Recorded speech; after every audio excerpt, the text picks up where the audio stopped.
Hi అండి, welcome back to my channel Anu's kitchen. నేను ఒక స్వీట్ చూపిస్తున్నాను, కద్దుకా కీర్. చూసి మీరు చేయండి, చాలా ఈజీగా చేసుకోవచ్చు. ఇది ఫంక్షన్స్లో పెడుతుంటారు కదా, మనం కూడా ఇంట్లో చేసుకొని తినచ్చు. సగ్గుబియ్యం నానబెట్టాలి ఫస్ట్.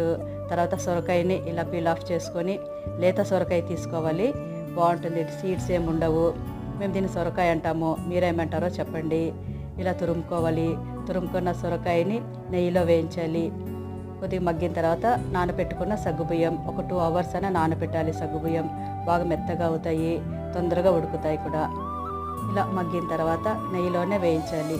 తర్వాత పాలు వేయాలి, ఉట్టి పాలల్లోనే ఉడికించాలి. చాలా టేస్ట్గా ఉంటుంది. ఇదే కలర్ వదులుతుంది. నేను ఆర్టిఫిషియల్ కలర్ ఏం వేయలేదు, కావాలంటే వేసుకోవచ్చు. తర్వాత చక్కెర యాలకుల పొడి వేసి తర్వాత డ్రై ఫ్రూట్స్ నెయ్యిలో వేయించి వేయాలి. చాలా టేస్ట్గా ఉంటుంది. మీరు తప్పకుండా చేయండి. నచ్చితే లైక్ చేయండి, షేర్ చేయండి, సబ్స్క్రైబ్ టు మై ఛానల్.